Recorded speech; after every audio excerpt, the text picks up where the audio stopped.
Greetings. My name is Stella Fino, and I am here today with Terry and Tiffany. We have the privilege to sit down with Terry after 48, 49 years in education.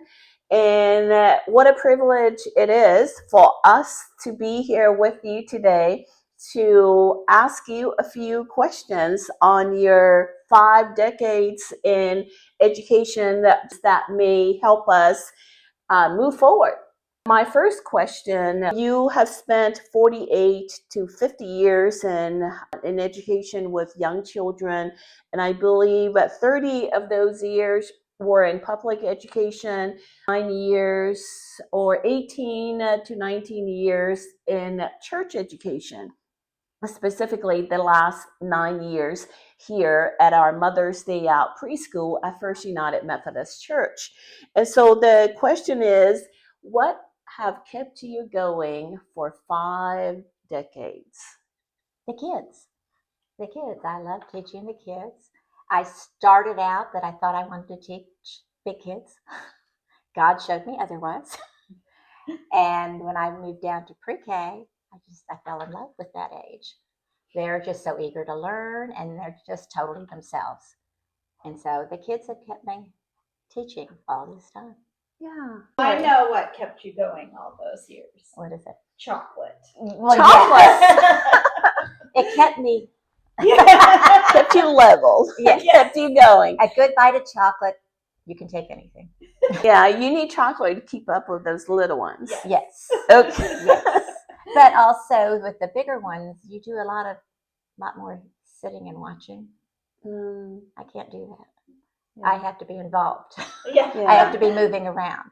If you come in, I'm very seldom sitting and just watching them. We forgot to introduce Roxy. Roxy, are you there? She's there, but she didn't even pick up her head. Roxy is camera shy. In public schools, you may or may not have been able to pray openly. Or working in the church, well, you're free to mention God, talk about God, and do a lot more. Talk about your faith with the children. And what was it like to suddenly be able to talk about your faith in a different setting with the same environment as far as children, with young ones? I liked it. I liked being able to bring God, because God is here all the time. He's with us. Mm-hmm. So why can't we talk about him? Yes. We need to. And knowing Jesus helps with everything, how they treat each other, how they treat me.